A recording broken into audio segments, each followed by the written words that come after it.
चला तर बघूया कोकणातील भात शेती. अगदी छोट्या छोट्या बांध्या आहेत आणि यामध्ये यांची रोवणी सुरू आहे, म्हणजेच भात लावणी. ह्या ज्या सगळ्या एकत्र केलेल्या आहेत या आहेत पेंड्या.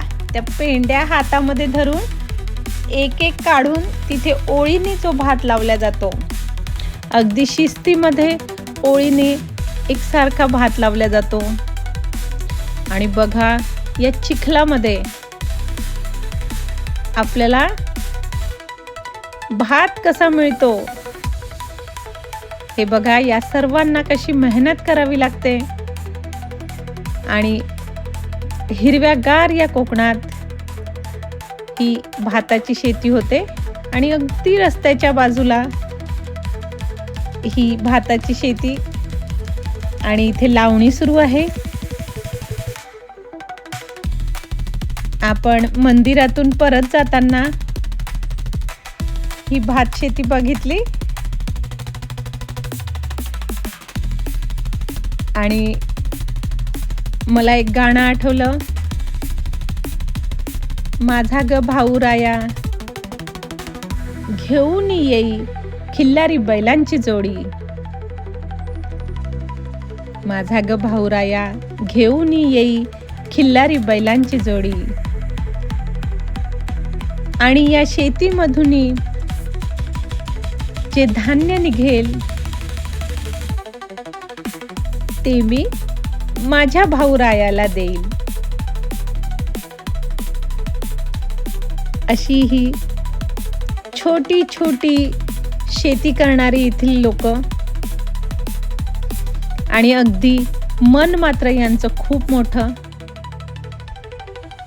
की कुणी जरी आलं तरी पसाभर धान्य या निश्चितच त्यांना देतील. आणि घरचा आंबा, काजू, फणस या सगळ्या यांच्या कोकणातला जो रानमेवा आहे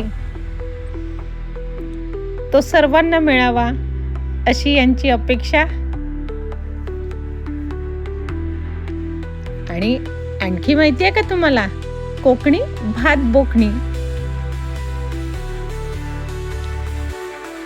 कोकणामध्ये फक्त भात आणि मासे हेच यांचं मुख्य अन्न आहे. विशेष म्हणजे प्रत्येक जण आपल्या पोटापुरती शेती हा करतोच. तो कधीही भात विकत घेत नाही आणि स्वतःची जमीन कसतो, भात लावतो आणि स्वतः मेहनत करून स्वतःच्या पोटापुरतं अन्न उगवतो. अशी ही अतिशय मेहनती अशी कोकणातली माणसं आणि या कोकणातील स्त्रिया या आपापल्या छोट्या छोट्या जागेमध्ये स्वतः पुरता नक्कीच भात उगवतात. आणि जो काही थोडा जास्ती यांच्याकडे भात असतो तो आपल्यासारख्या लोकांना विकत मिळतो. असं हे कोकण, हिरवगार सुंदर असं कोकण.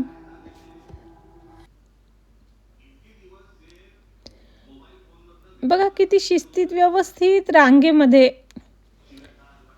रोवणी सुरू आहे यांची.